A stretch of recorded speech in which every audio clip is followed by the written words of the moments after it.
Pozdrav svima! Evo nas u malom gradskom vrtu.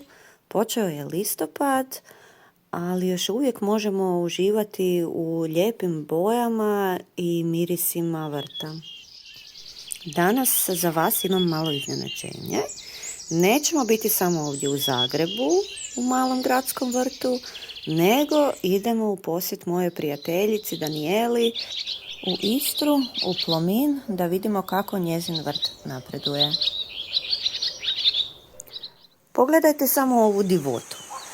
Danijela i njezina obitelj pokazali su nam da čak ako imate brdo umjesto vrta ili umjesto dvorišta, možete napraviti prekrasan terasasti, odnosno stepenasti vrt na nekoliko etaža, a Danijela je to prekrasno uredila svojim rukotvorinama od betona, celbeta, cementa. Znači sve ovo što vidite je njezinih rukodjela. A ovako izgleda taj vrt danas. Znači sukulenti su se razrasli, kućice su i dalje postojane, no Danijela i njezina obitelj napravili su još nešto. Znači uredili su gornje terase, sve to skupa prekrasno izgleda i sve je dostupno. Znači na svaku ovu etažu možete doći pješke putem malih stepenica, a svaka ova terasa vodi nas u jednu posebnu priču.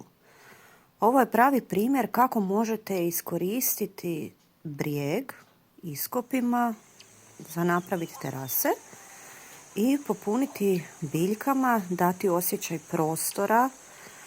Znači vidimo tu ima dosta lavande, penjačice, leptirac.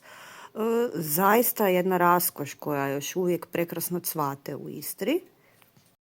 I pogled je iz bilo kojeg kuta nevjerojatan i neponovljiv. Hvala našoj zidarčici koja nam je pokazala svoj prekrasni vrt. A mi se vidimo u novim zelenim pričama malog gradskog vrta. Budite i vi dio naše zelene priče. Zapratite nas i vidimo se uskoro. Bog!